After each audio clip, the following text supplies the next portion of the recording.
Good morning students, আশা করছি তোমরা সবাই ভালো আছো। আজকে আমি প্রথমেই তোমাদের গতকালকে যে হোমওয়ার্কটা দিয়েছিলাম সেগুলোর আনসারগুলো একবার বলে দিচ্ছি, ছবিতেও দিয়ে দেবো, তোমরা দেখে নেবে বা শুনে নেবে এবং ভুল হলে ঠিক করে নেবে। প্রথম কোয়েশ্চেনটা বলেছিল যে mention the ideas that field Gandhiji's work. বলছে সেই ধারণাগুলো উল্লেখ করতে বলেছে যেগুলো গান্ধীজির যে কর্মকাণ্ড সেগুলোকে পূর্ণতা দিত। তো কী সেগুলো? Thoughts of love, peace and equality filled Gandhiji's works. কী হলো উত্তরটা? Thoughts of love, peace and equality filled Gandhiji's works. এবার বি নাম্বার কোয়েশ্চেন ছিল, where did Swami Vivekananda speak about unity in all religions? মানে গান্ধীজি সকল ধর্মের যে সমন্বতা, একতা, সেটা নিয়ে কোথায় বক্তৃতা দিয়েছিলেন বা ভাষণ দিয়েছিলেন? স্বামী বিবেকানন্দ স্পোক, এখানে ডিড ছিল তাই স্পিকটা স্পোক হয়ে গেল, ডিড উঠে গিয়ে।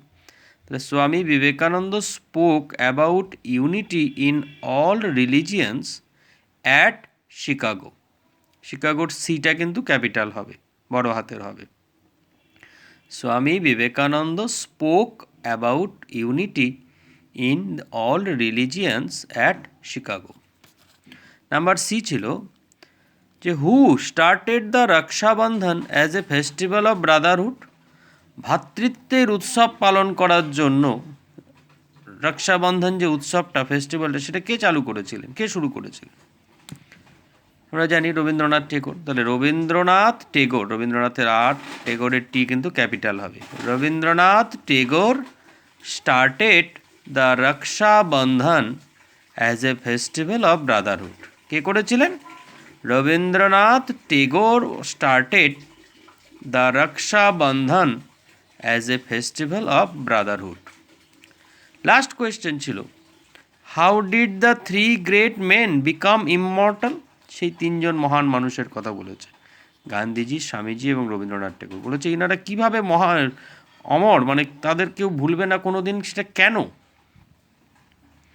বলেছে the three great men, man নয় কিন্তু মনে রাখবে, থ্রি আছে যেহেতু সেজন্য মেন, MEN, বিকেম, এখানে ডিড ছিল তাই ডিডটা উঠে গিয়ে বিকামটা বিকেম হয়ে গেল।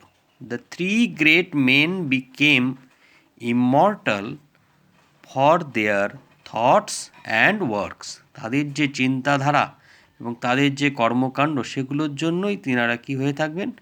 অমর হয়ে থাকবেন, চিরকাল আমাদের মনে থেকে যাবেন, আমরা কখনো তাদের ভুলব না। এই হলো গতকালের আনসার এবং আজকের পড়াটা এবারে বুঝে নাও। আজকের যেটা পড়া দেখো, প্রথমেই কতগুলো এখানে সেন্টেন্স দেওয়া আছে সেগুলো পড়তে বলেছে এবং কতগুলো চিহ্ন দেওয়া রয়েছে, কালার করা রয়েছে, সেগুলো লক্ষ্য করবে ভালো করে। দেখো ইনভার্টেড দিয়ে শুরু হয়েছে, বলছে how many shirts can your mother make? Question mark, দেখো নীলকালি করা আছে, ইনভার্টেড শেষ হয়েছে, গান্ধীজি আক্সড বলে ফুল স্টপ দেওয়া আছে। আবার ইনভার্টেড শুরু হয়েছে, just tell me how many you need বলে ফুল স্টপ, তারপর ইনভার্টেড ক্লোজ হয়েছে। সেইড দ্য বয় বলে ফুল স্টপ। আবার ইনভার্টেড শুরু হয়ে বলেছে she will make as many you want, full stop, তারপরে ইনভার্টেড ক্লোজ হয়েছে। এই চিহ্নগুলো কিন্তু লক্ষ্য রাখতে হবে। Gandhiji thought for a moment, full stop, then he said, comma, inverted start, I have a very large family, comma, son বলে full stop দেওয়া আছে। I have 40 crore brothers and sisters বলে আগে ফুল স্টপ, তারপরে ইনভার্টেড ক্লোজ করা আছে। আবার inverted start, till every one of them has a shirt, how can I or one বলে কোয়েশ্চেন মার্ক, তারপর ইনভার্টেড আছে। গান্ধীজি আক্সড, full stop, the reply surprised the boy বলে ফুল স্টপ। তো এখানে এই সেন্টেন্সগুলোর মধ্যে দিয়ে আমাদেরকে কিন্তু এই যে চিহ্নগুলো রয়েছে, inverted, full stop, question mark, comma, এগুলোকে কিন্তু লক্ষ্য রাখতে বলেছে। আচ্ছা, এগুলোকে কি বলা হয় তোমরা জানো? এই যে full stop, comma, inverted, question marks, exclamation mark, এগুলো ইংরেজিতে কি বলা হয়? পাংচুয়েশন। তো এবারে আমরা পাংচুয়েশন সম্পর্কে একটু জেনে নেব, কোথায় কোনটা বসে। দেখো পেজ নাম্বার 17 দেওয়া রয়েছে, প্রথমেই আছে ফুল স্টপ। ফুল স্টপের চিহ্নটা তোমরা জানো, একটা ফোঁটা। কখন আমরা ফুল স্টপ ইউজ করি? Full stop indicates that of A end of a sentence, মানে ফুল স্টপ দেওয়া মানে কি বোঝায়, যে ওই সেন্টেন্সটা ওখানেই শেষ। তাহলে কোনো সেন্টেন্স যখন লেখা শেষ হয়ে যাবে তখন আমাদেরকে কিন্তু ফুল স্টপ দিতে হবে শেষে। কমার চিহ্নটা দেখেছো তোমরা, জানো কমা কোথায় ইউজ হয়। Comma indicates a short pause within a sentence. একটা সেন্টেন্সের মধ্যে যখন কোনো জায়গায় অল্প কিছুক্ষণের জন্য আমরা থামছি, সেখানে আমরা কমা দেবো। বা এইভাবেও ভাবতে পারো, যখন কোনো কিছুর লিস্ট দেওয়া থাকবে, হ্যাঁ, তখন সেগুলোকে আমাদের কমা দিয়ে লিখতে হয়। তো মেন হচ্ছে যে একটা সেন্টেন্সের মধ্যে যখন আমরা অল্প কিছুক্ষণের জন্য থামি, তখন সেখানে আমরা কমা ইউজ করি। কোয়েশ্চেন মার্ক তোমরা জানো, question mark indicates a question. যখন আমরা কোনো প্রশ্ন বোঝাই কোনো সেন্টেন্সের দ্বারা, তার শেষে আমরা কোয়েশ্চেন মার্ক দিই। ইনভার্টেড দেখো এখানে স্টার্ট হয়, মানে এক জায়গায় শুরু করতে হয়, আরেক জায়গায় শেষ করতে হয়, উপরে থাকে।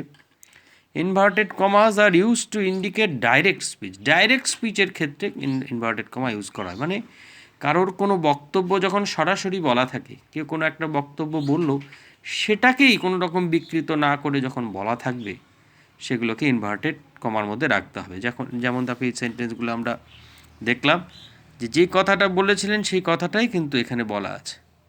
সেই জন্য এইরকম যদি থাকে, কেউ যদি কোনো বক্তব্য বলে এবং সেটাকেই যদি হুবহু লেখা হয়, তখন সেটাকে কিন্তু ইনভার্টেড কমার মধ্যে রাখতে হবে। তাহলে এই ফুল স্টপ, কমা, কোয়েশ্চেন মার্ক, ইনভার্টেড কমা এগুলো ব্যবহার সম্পর্কে জানলাম। এগুলোকে পাংচুয়েশন বলা হয়। এগুলো ভালো মতো আগে পড়ে নেবে, পড়ে নিয়ে তারপরে অ্যাক্টিভিটি 6-এ কিন্তু ওটাই করতে বলেছে। Insert suitable punctuation marks in the following passage. এই প্যাসেজটার মধ্যে পাংচুয়েশন মার্কগুলো দেওয়া, একটা করে দেওয়া আছে, বাকিগুলো দেওয়া নেই। তোমাদেরকে পড়ে বুঝে কোথায় ফুল স্টপ নাকি কমা নাকি ইনভার্টেড নাকি কোয়েশ্চেন মার্ক কোথায় বসবে সেগুলো বসাতে হবে। এটা করবে অ্যাক্টিভিটি 6। আর তারপরে আরেকটা রয়েছে, দেখো WH ওয়ার্ড। WH ওয়ার্ড চেনো তোমরা, হু, হোয়ার, হোয়েন, হুইচ, এগুলো। বলেছে হু আর ইউ, বলছে I am Bina. Where did you live, I live in Kolkata. Where do you have your breakfast, when do you have your breakfast, I have my breakfast in the morning. Which is your favourite sport, my favourite sport is cricket. তো এই যে চারটা এখানে আমরা WH word পেলাম, হু, হোয়ার, when, which. হু মানে কে, হোয়ার মানে কোথায়, হোয়েন মানে কখন, হুইচ মানে কোনটি। এইবার দেখো যেটা হোমওয়ার্ক আছে এগুলো দিয়ে, সেটা পেজ নাম্বার 18-এ আছে, সেটাও তোমাদের হোমওয়ার্ক থাকবে। দেখো বক্সের মধ্যে 4টা WH ওয়ার্ড দেওয়া আছে, হু, হোয়েন, হোয়াট আর হোয়ার।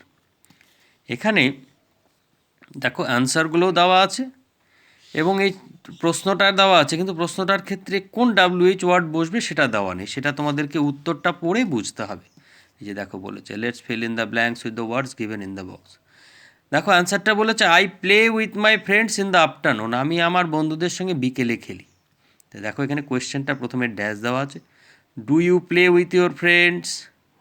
এখানে এই 4টা WH ওয়ার্ডের মধ্যে কোনটা বসবে সেটাকে তোমাকে বুঝে বসাতে হবে, চেষ্টা করবে। আমি তো বলে দেবই। তাহলে তোমরা আগে ভালো করে পেজ নাম্বার 16-এ যে আজ সেন্টেন্সগুলো আছে সেগুলো ভালো করে পড়বে, চিহ্নগুলোকে লক্ষ্য করবে এবং এখানে পাংচুয়েশন মার্কসগুলো যে ব্যবহার দেওয়া আছে সেগুলো পড়বে, কোথায় কোনটা বসে। তারপরে অ্যাক্টিভিটি 6টা হোমওয়ার্ক করবে, তারপরে এই সেন্টেন্সগুলো ভালো করে পড়বে WH ওয়ার্ডের, আর অ্যাক্টিভিটি 7টাও হোমওয়ার্ক করবে। ঠিক আছে, সবাই দেখাবে। Thank you.